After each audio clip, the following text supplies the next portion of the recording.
नमस्कार, मैं हूं प्रियंका संभव और आप देख रहे हैं मनी 9, जिसमें हम स्पेशल कवरेज कर रहे हैं बजट 2026 में।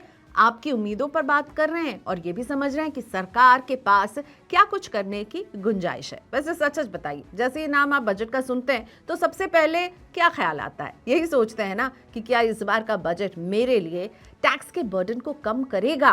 क्या मेरी मेहनत की कमाई पर टैक्स जो है वो कम लगने वाला है या टैक्स कहीं बढ़ने वाला तो नहीं है? रोजमर्रा के खर्च बढ़ रहे हैं, महंगाई बढ़ रही है, बच्चों की पढ़ाई का खर्चा हो या घर की ईएमआई हो या फिर मेडिकल बिल्स, सभी कुछ महंगा हो गया। और इन सब में हम सबके दिल की एक छोटी सी आशा होती है कि बजट जो है टैक्स के फ्रंट पर कोई अच्छी खबर दे। वैसे हम ये बात बिल्कुल नहीं भूल सकते हैं कि 2025 के बजट ने टैक्स के फ्रंट पर टैक्स पेयर्स को गुड न्यूज दी थी।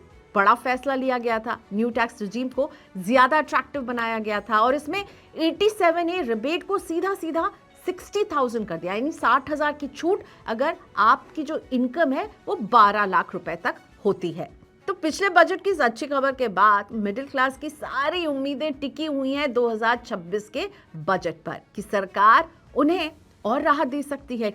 क्या टैक्स का जो बेसिक स्लैब्स है, यानी इनकम एग्जेम्पशन स्लैब्स जो हैं, उसमें हम कुछ चेंजेस दे सकते हैं क्या? क्योंकि सरकार भी तो यही चाहती है कि आम आदमी के हाथ में ज्यादा पैसा पहुंचे और ज्यादा पैसा पहुंचाने के लिए क्या सरकार इनकम टैक्स में बड़े बदलाव कर सकती है? तो सबसे पहले हम उम्मीदों की बात करेंगे तो सबसे ज्यादा उम्मीद टिकी हुई है कि जो इनकम स्लैब्स हैं, न्यू टैक्स रिजीम में 30% टैक्स अब 24 लाख रुपए सालाना आमदनी से शुरू होता है। अब मिडिल क्लास चाहता है कि इस 30% वाले स्लैब का दायरा बढ़ा दिया जाए। ऐसा होने पर चाहे उनकी आमदनी बढ़ी हो या खर्च तेजी से बढ़ रहे हो, फिर भी उनके हाथ में ज्यादा पैसे बच पाएंगे, बचत और निवेश में मदद मिलेगी। और ऐसा ही सुझाव इंडस्ट्री बॉडीज ने भी दिया है। उनका कहना है कि 0 से 30 लाख तक की आमदनी पर 20% का टैक्स लगना चाहिए, 30 से 50 लाख रुपए तक 25% और 50 लाख से ऊपर आमदनी होने पर 30% टैक्स लगाया जाए। और अभी हम क्या देख रहे हैं कि 24 लाख से अगर आपकी आमदनी ऊपर होती है तो आप 30% के टैक्स के दायरे में आ जाते हैं। अगर ये बदलाव हुआ तो मिडिल क्लास को सबसे बड़ा फायदा ये होगा कि उनकी मेहनत की कमाई पर भार कम हो जाएगा और परिवार की जरूरतों को पूरा करने की क्षमता उनकी बढ़ जाएगी। अब दूसरी बात जिस पर मिडिल क्लास की निगाहें टिकी हुई हैं वो है बेसिक एग्जेम्पशन और 87A रिबेट।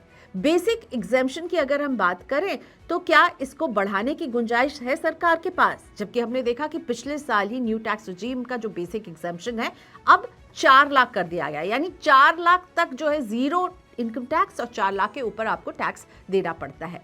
तो क्या सरकार इसमें बदलाव करेगी? और हाँ, 87A रिबेट जिसकी बात मैंने शुरुआत में की थी, तो 87A रिबेट को जरा और क्लियरली समझते हैं। ओल्ड टैक्स रिजीम में इसके लिए मैक्सिमम टैक्सेबल इनकम जो है वो 5 लाख रखी गई है और इस पर आपको रिबेट मिलती है 12,500 की। लेकिन न्यू टैक्स रिजीम के हिसाब से मैक्सिमम टैक्सेबल इनकम 12 लाख है, जिस पर मैक्सिमम रिबेट अमाउंट 60,000 बनता है। लोग यही चाह रहे हैं कि इस सीमा को सरकार थोड़ा सा और ऊपर ले जाए, यानी रिबेट की रकम को बढ़ा दे। इनकम का जो स्लैब उन्होंने जो एक अपर सीलिंग रखी है ओल्ड टैक्स रिजीम में 5 लाख की और न्यू टैक्स रिजीम में 12 लाख की, इसे ऊपर ले जाए ताकि लोगों की ज्यादा बचत हो सके।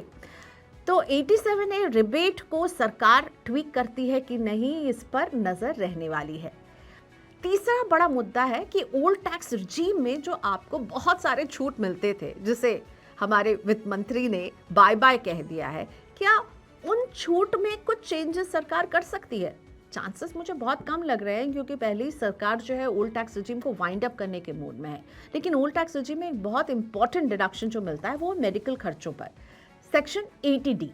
अब अभी क्या होता है, हेल्थ इंश्योरेंस प्रीमियम और मेडिकल एक्सपेंसेस पर आप इसमें छूट ले पाते हैं अपने लिए, अपने फैमिली के लिए, अपने ऊपर डिपेंडेंट पेरेंट्स के लिए।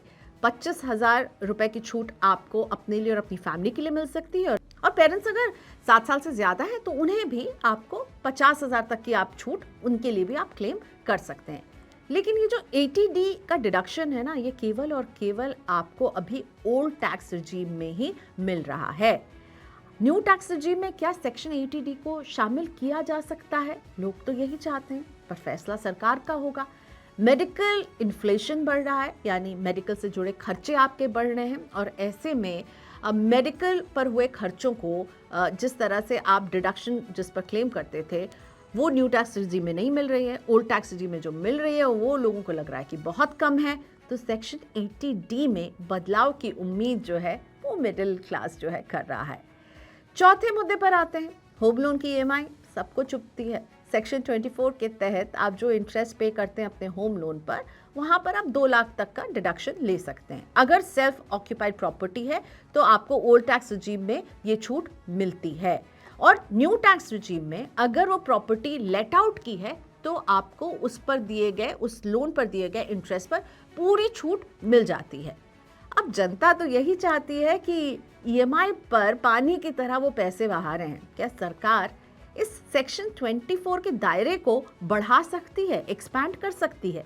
यानी जो ओल्ड टैक्स रिजीम में सेल्फ ऑक्यूपाइड घर में रहने वाले लोग जिस पर लोन लेते हैं, क्या वही फैसिलिटी वो न्यू टैक्स रिजीम में भी आ सकती है क्या? और 2 लाख का इंटरेस्ट जो है वो माफ़ है, क्या इसको, इस डिडक्शन को और बढ़ाया जा सकता है या नहीं?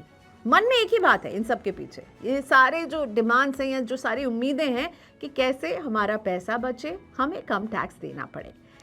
लेकिन एक और बड़ा मुद्दा जिस पर इस बजट में हम सभी का ध्यान रहने वाला है कि सरकार अब ओल्ड टैक्स रिजीम का क्या करती है। क्या फाइनली उसको बाय बाय कह दिया जाएगा? वैसे अगर हम बात करें कि अब ज्यादातर लोग जो है ना वो न्यू टैक्स रिजीम को पसंद कर रहे हैं। ओल्ड टैक्स रिजीम के तहत टैक्स भरने और रिटर्न फाइल करने वालों की तादाद करीब 2 करोड़ के आसपास रही है, लेकिन वहीं न्यू टैक्स रिजीम को अपनाने वाले जो हैं 5 करोड़ 27 लाख टैक्स पेयर्स रहे हैं। ऑलमोस्ट 72% लोगों ने न्यू टैक्स रिजीम को चुना है, यानी सभी को दिख रहा है कि ज्यादा फायदा न्यू टैक्स रिजीम में है। कई एक्सपर्ट्स भी मानते हैं कि अब भारत जो है वो सिंगल टैक्स सिस्टम की तरफ कदम बढ़ा रहा है, और ऐसे में हो सकता हम यही देखेंगे कि न्यू टैक्स रिजीम में ही सरकार कुछ और आपको सुविधाएं दे दें, यानी टैक्स फ्री इनकम का दायरा बढ़ा दें, लेकिन पुराने सिस्टम को ऐसा छोड़ देंगे कि लोग उसकी तरफ ऑप्ट ही नहीं करेंगे, और धीरे धीरे जैसे जैसे संख्या घटेगी उसे वाइंड अप करना उतना ही आसान होगा। और यही हमें लगातार पिछले बजट में दिख रहा है कि सरकार न्यू टैक्स रिजीम को फायदे पर फायदे दिए जा रही है और ओल्ड टैक्स रिजीम से कहीं ना कहीं मुंह फेरे बैठी हुई है। तो देखते हैं इस बार का बजट क्या टैक्स के फ्रंट पर आपके लिए खबरें लेकर आता है। मनी 9 इस पर फुल कवरेज आपको देता रहेगा, आपकी उम्मीदों पर हम बात करते रहेंगे, और जिस दिन बजट पेश होगा इस मुद्दे पर हमारी भी नजर रहने वाली है। वैसे आपको क्या लगता है, सरकार क्या कर सकती है इनकम टैक्स पर? कमेंट बॉक्स में लिखकर बताइए आप क्या चाहते हैं कि आपके लिए इनकम टैक्स की छूट का दायरा कितना और बढ़ाया जाए, किस तरह की सहूलियत आपको मिलनी चाहिए। आपके कमेंट्स का इंतजार रहेगा, और बजट से जुड़ी खबरों के लिए, साथ में पर्सनल फाइनेंस से जुड़ी खबरों के लिए देखते रहिए मनी 9।